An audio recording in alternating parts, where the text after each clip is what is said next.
United Fruit Company – корпорация, которой мы обязаны появлением термина «банановая республика». Вы этот термин наверняка слышали. United Fruit свергала правительство, сотрудничала с ЦРУ, сотрудничала с американскими политиками, влияла на введение новых законов в США. И все это просто для того, чтобы продавать бананы. То есть как просто? Чтобы продавать бананы на миллиарды долларов. В 2022 году в мире было произведено около 135 миллионов тонн бананов, а это около 22% от всех продаваемых фруктов. Бананы – четвертая по значимости пищевая культура после пшеницы, риса и кукурузы.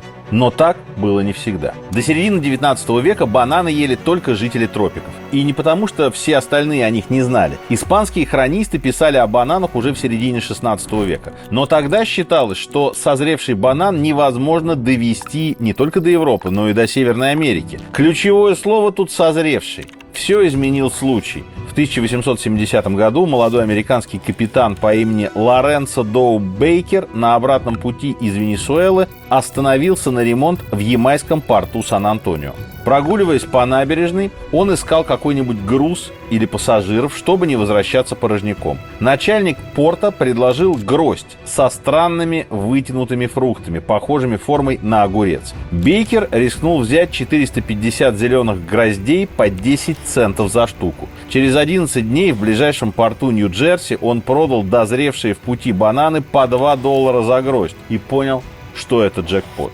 Бейкер сделал простое, но очень важное для этой истории открытие. Он сообразил, что зеленые бананы отлично дозревают в темном и прохладном трюме. Следующим рейсом он забрал с Ямайки 1400 гроздей и привез их в Бостон, где они произвели настоящий фурор и первое время были предметом роскоши. Бейкер взял в партнеры торговца фруктами по имени Эндрю Престон и основал Boston Fruit Company. У него уже был план захвата ямайского рынка и расширения операций на Кубе и в Доминиканской республике. Партнерам серьезно помог технический прогресс. В 1876 году путешествие через Атлантику совершил первый пароход с искусственным охлаждением, а к 1880 годам рефрижераторные суда уже могли осуществлять коммерческие рейсы на постоянной основе. В 1885 году Бейкер и Престон приобрели несколько кораблей, которые выкрасили в белый, чтобы они меньше нагревались. Именно этот цвет станет отличительным знаком так называемого Великого Белого флота. Вскоре акционеры стали подумывать о перспективных территориях Центральной Америки, но там им нужен был партнер с влиянием и средствами. Им стал Майнер Купер Кейт, еще один искатель приключений, в активе у которого было, например, строительство железной дороги через джунгли Коста-Рики. Его Tropical Trading and Transport Company уже организовала бесперебойные поставки бананов в Новый Орлеан и другие южные штаты. В 1899 году банановые торговцы объединили свои активы. У одних были плантации на островах и флот белоснежных рефрижераторов. У других плантации на континенте и собственные железные дороги. Новая компания United Fruit Company сразу взяла под контроль 80% бананового импорта в США. Партнеры тут же заключили выгодные торговые и транспортные соглашения с правительствами Гватемалы, Гондураса, Никарагуа, Панамы, Ямайки, Колумбии и Эквадора. Все маршруты доставки бананов сходились в Новом Орлеане, а затем бананы перегружались на поезда для отправки на север, восток и запад страны. Важный момент. Агенты компании стремились продать все фрукты еще из трюма. Для этого между кораблями бананового флота и представительствами был налажен постоянный обмен информацией о количестве и особенностях груза. И тут помогло новое изобретение – радио. На судах и складах были люди, ответственные за сохранность бананов, защиту от краж и эффективную логистику. United Fruit сразу стала агрессивной корпорацией, во многом напоминавшей нефтяные компании и сталелитейные заводы своего времени. Но у нее было одно важное преимущество. Она работала за пределами США, там, где не действовали американские законы. Основными вскоре стали плантации в Гондурасе и Гватемале. Эти страны были во многом похожи. Основу их экономики составляло сельское хозяйство. Например, производство кофе. Именно кофейные компании первыми стали скупать у коренного населения общинные земли и организовывать современные плантации экспортных культур. Ну а потерявшие землю аборигены были вынуждены наниматься на любую работу и в итоге трудились на этих плантациях за гроши. UFC решила потеснить экспортеров кофе. Она начала массово приобретать оставшиеся общинные земли и получать концессии на прокладку железных дорог. А чтобы работать было комфортнее, местные правительства за скромные взятки меняли под United Fruit трудовое законодательство. Ну, например, ограничивали права профсоюзов. Пользуясь фактически безлимитным доступом к дешевой рабочей силе, фруктовые короли делали, что хотели. Селили рабочих в бараки с крышами из пальмовых листьев. Платили им не деньгами, а расписками компании, которые можно было отоварить только в корпоративных магазинах.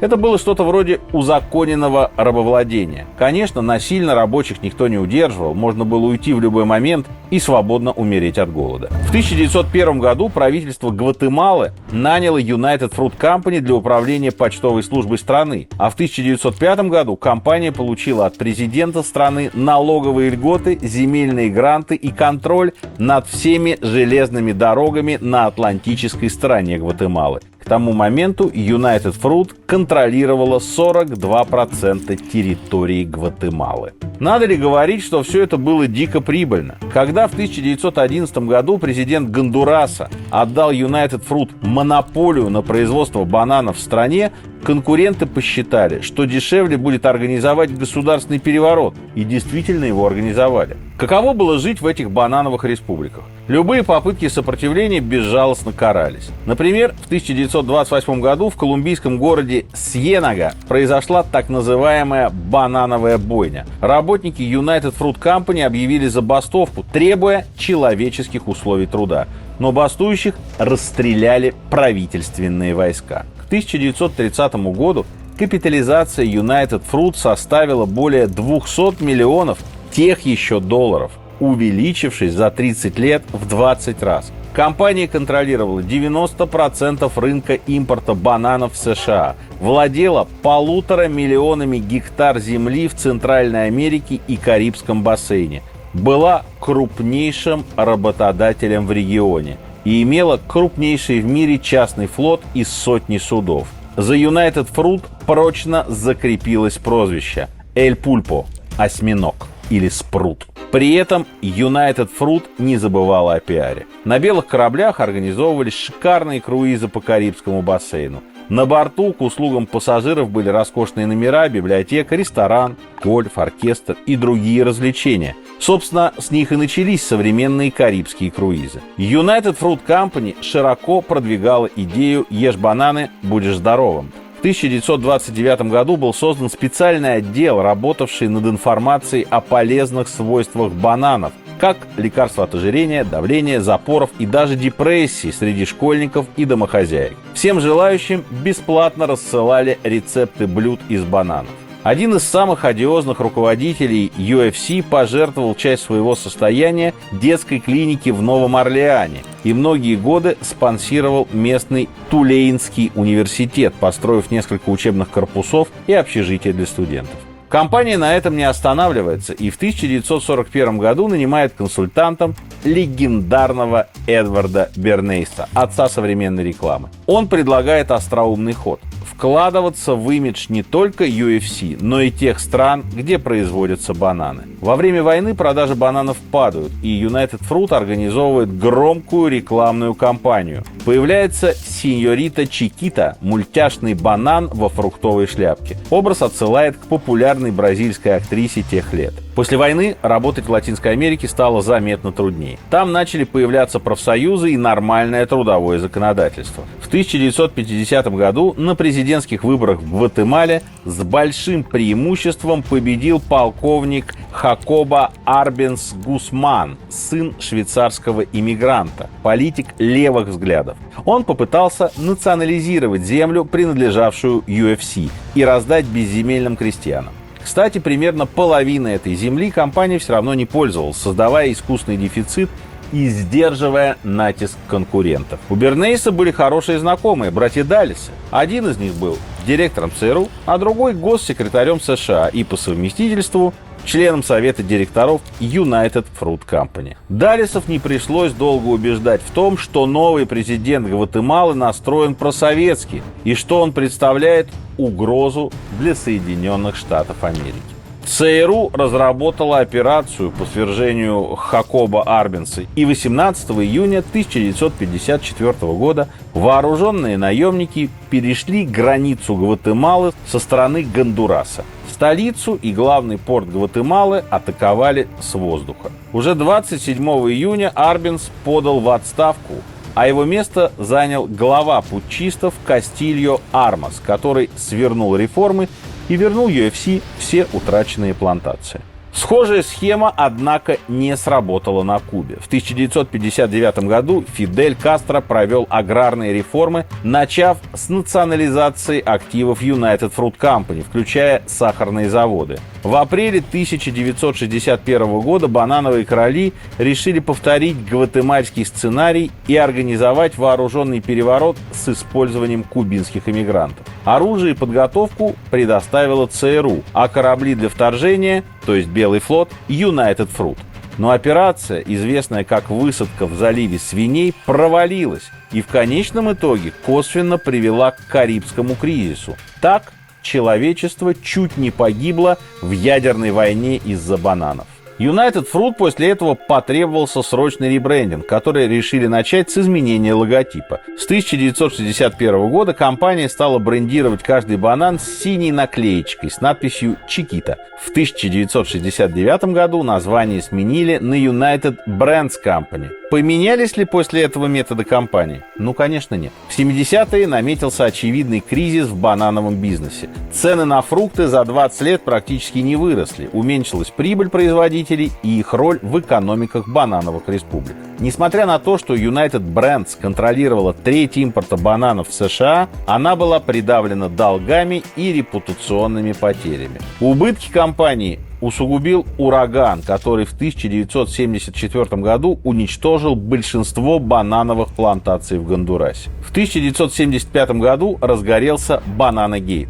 Колумбия, Коста-Рика, Эквадор, Гватемала, Гондурас, Никарагуа и Панама объединились в попытке сформировать банановый картель стран-экспортеров. Гондурас, поставлявший United Brands Company 22% бананов, принял закон о двукратном повышении экспортного налога. United Brands вышла из положения легко. Просто заплатила президенту страны взятку в размере $2,5 миллиона, и он немедленно отменил повышение. Это вскрылось. В США случился скандал, в Гондурасе переворот и падение правительства. В процессе компания потеряла все свои активы в стране.